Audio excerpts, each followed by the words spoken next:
33வது நாளுக்கான இந்த வார்த்தை பார்த்தீங்கன்னா, அலைனிங் த்ரூ ஹியூமிலிட்டி. ஹல்லேலூயா.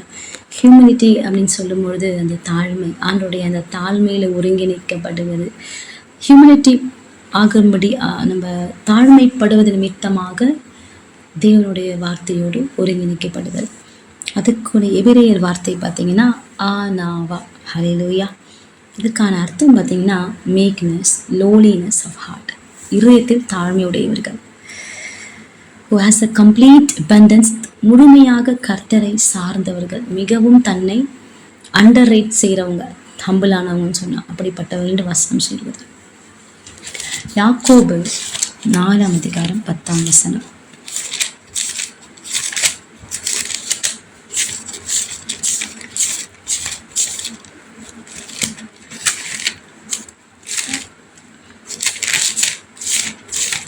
யாக்கோபு 4:10.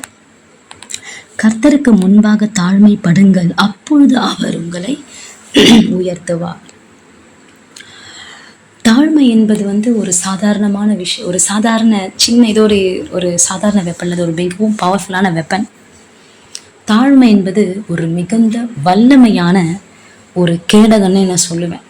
ஏன்னு சொன்னால், அநேக இடங்களில் தாழ்மையாக இருந்துட்டோன்னா ரொம்ப பாதுகாப்பாக இருப்போம்.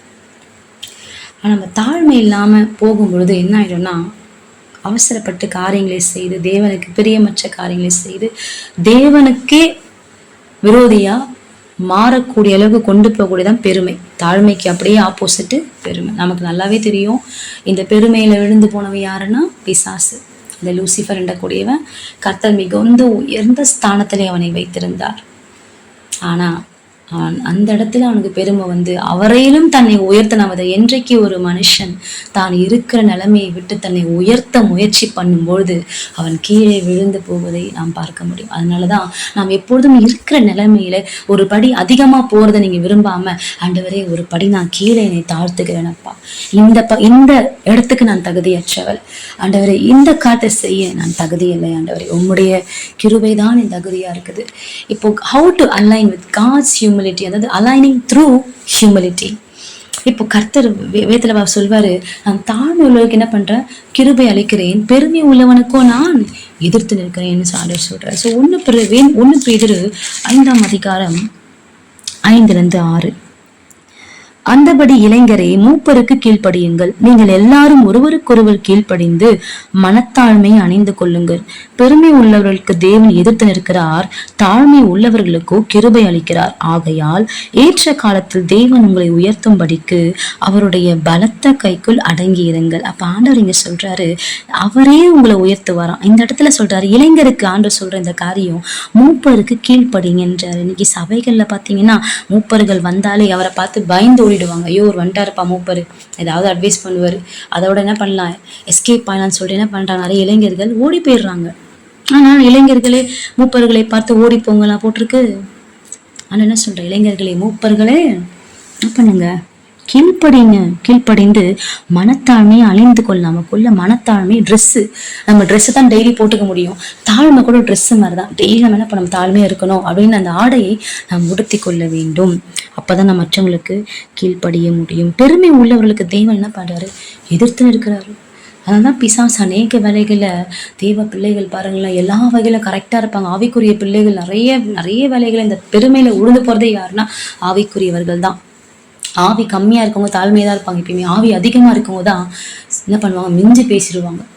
அப்ப சாத்துரு என்ன பண்ணுவான், பேசு நீ தான், உன் ஜபம் பயங்கர பவர், உன் உபவாசம் தான், ஆமா உன் பிரேயர் 40 நாள் நீ போட்ட பத்தியா, 400 நாள் நீ ஜெபிச்ச பத்தியா, அதனாலதான் இது நடந்துச்சு அப்படி சொல்லி பிசாசு கர்த்தருக்கு மகிமையை செலுத்தாதபடிக்கு நம்மை நாமே பெருமைப்படுத்தி என்ன பண்றான், கர்த்தருக்கு நம்மை விரோதியாய் மாற்ற முயற்சி பண்ண. ஏன்னா அவன் அதனாலதான் விழுந்து போனான்.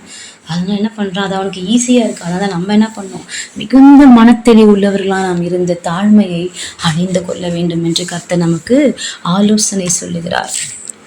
பிலிப்பியர் 2ஆம் அதிகாரம்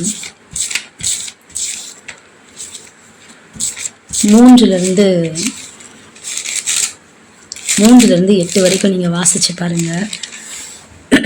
ஒன்றையும் வாதினாலாவது வீண் பெருமையினாலாவது செய்யாமல் மனத்தாழ்மையினாலே ஒருவரை ஒருவர் தங்களிலும் மேன்மையானவர்களாக என்ன கிடையாது. இந்த இடத்துல யாரு கீழ்ப்படிய முடியும் ஒபீடியன்ஸ் அப்படின்னா, மனத்தாழ்மையா இருந்தீங்கன்னா நம்ம என்ன பண்ணலாம், கர்த்தருக்கு அந்த மனத்தாழ்மை இருக்கவங்க தான் கீழ்ப்படிவாங்க. இந்த இடத்துல மனத்தாழ்மையா இருக்கவங்க எப்படி இருப்பாங்கன்னா, அவங்க ஒருவரை ஒருவர் என்னை விட இவங்க ரொம்ப மேன்மையானவங்கன்னு சொல்லிட்டு நினைப்பாங்களாம் மனசுக்குள்ள.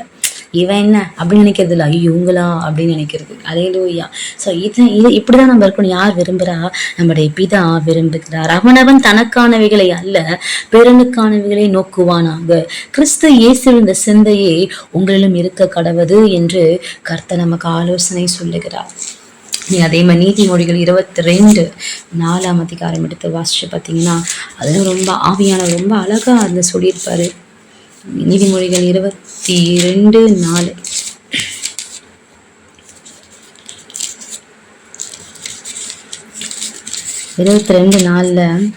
தாழ்மைக்கும் கர்த்தருக்கு பயப்படுதலுக்கும் வரும் பலன் ஐஸ்வர்யம்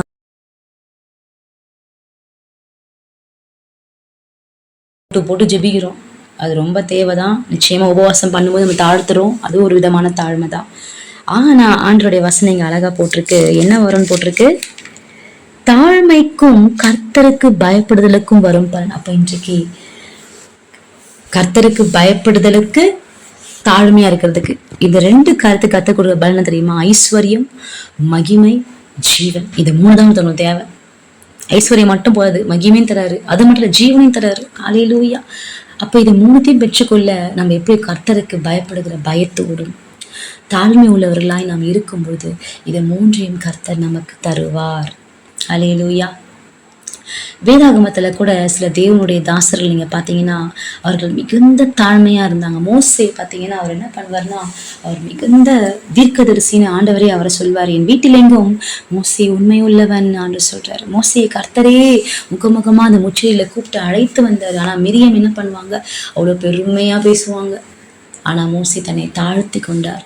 வசனம் சொல்றது, பூமியில எல்லார காட்டிலும் மோசே மனத்தாழ்மையோடு இருந்தார். அத்தனை 6 லட்சம் ஜனங்களை அவர் அடத்தின பெருமை எங்கேயுமே இல்லை. பார்த்தீங்கன்னா ஒரு இடத்துல கூட அவர் காமிக்கல. அந்த அளவுக்கு ஒரு தாழ்மை. யோவான் ஸ்நானகன் சொல்றாரு, அவர் பெருக வேண்டும், நான் சிறுக வேண்டும். இயேசுக்கு சொல்வாரு, என் பிதாவுக்கு மகிமை கொடுத்து சீஷருடைய பாதங்களை இந்த உலக ரட்சகர் மனுஷனுடைய பாதங்களை தொட்டு கழுவிட்டாருங்க. இதுக்கு மிஞ்சி ஒரு தாழ்மையை நம்ம கற்றுக்கொள்ளலாம் வேற யார்கிட்டையும் கற்றுக்கொள்ள முடியாது. ஏசப்பாக்கிட்ட அந்த தாழ்மையை நம்ம வேற யாருக்கிட்டையுமே கற்றுக்கொள்ள முடியாது. வேதாகமத்தில் நேபுகாத் நேசார் என்ற ராஜா பயங்கரமா பெருமை பேசி கடைசியில ஒரு மிருகத்தை போல அதுக்கப்புறம் தன்னை தாழ்த்தி உணர்ந்து அதுக்கப்புறம் திரும்ப வரான்.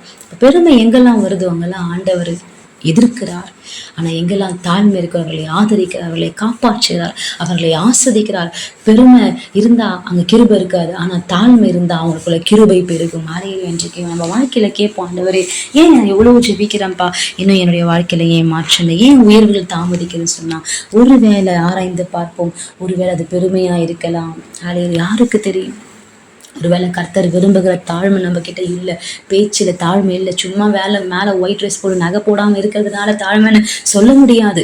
நிறைய மேல நகை போட்டாங்க அவங்க பெருமையா இருக்காங்க நம்ம சொல்ல முடியாது. நம்ம பேச்சுல, நம்முடைய சிந்தையில, மனசுலதான். நீங்க தொடர்ந்து நீங்க புதிய ஏற்பாட்டுல 1 பேர்களையும் சரி பெரிய பேர்களையும் வாசிக்கும் போது மனத்தாழ்மை தரித்துக் கொள்ளுங்கள். ஸோ மனசுல நம்ம தாழ்மை உள்ளவர்களா இருக்க வேண்டும். கர்த்தர் அதுதான் பார்க்க. அந்தரங்கத்திலே பார்க்கிற உன் பிதா தாமே வெளியரங்காம உனக்கு பலனளிப்பார். ஹல்லேலூயா. அந்தரங்கத்திலே ஒரு உள்ள ஜீவியம் நமக்கு தேவை. ஹல்லேலூயா.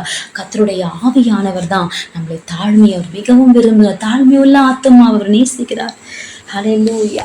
தாழ்மையா இருக்கும்போது யார் என்ன செய்தானோ, யார் அக்கறம் பண்ணா நம்ம அமைதியா போயிடுவோம், எதிர்த்து பேச மாட்டோம், கேள்வி கேட்க மாட்டோம். ஆண்டவரை பார்த்துங்க. ஆனா அநேக வேலை நமக்கு அது ரொம்ப கஷ்டமா இருக்கலாம். ஆனா நான் நிச்சயமா சொல்றேன், நம்ம தாழ்மையா இருக்க மனுஷங்க வேணா நம்மளை போட்டு மிதிக்க ட்ரை பண்ணலாம். நிச்சயமாய் கர்த்தர் ஏற்ற வேலை ஒரு பலத்த கைக்குள்ள அடங்கி இருக்கும்பொழுது அவர் நம்மளை உயர்த்துவாரதை ஒருவரும் தடுக்க முடியாது. ஹல்லேலூயா. நாம் ஜெபிப்போமா? இந்த வேலையில கூட ஏசப்பா இந்த தாழ்மை எங்களுக்கு கற்றுக் கொடுங்க. இப்படிப்பட்ட தாழ்மை உள்ளவர்களாய் நீர் எங்களை மாற்றும் ஆண்டவரே. ஏசப்பா பெருமை நாங்கள் ஒருபோதும் விழுந்து போயிடக்கூடாது. ஏசப்பா இந்த பூமியில கடைசி மூச்சு வரைக்கும் ஆண்டவரே தாழ்மையை தரித்து கொள்ள எங்களுக்கு கிருபை கொடுங்க, கிருபை கொடுங்க, கிருபை கொடுங்க. அப்பா ஸ்தோத்திரம், ஸ்தோத்திரம் தகப்பனே. இந்த வேலை இந்த வார்த்தைக்காக உண்மை ஸ்தோத்திரிக்கிறோம் அப்பா.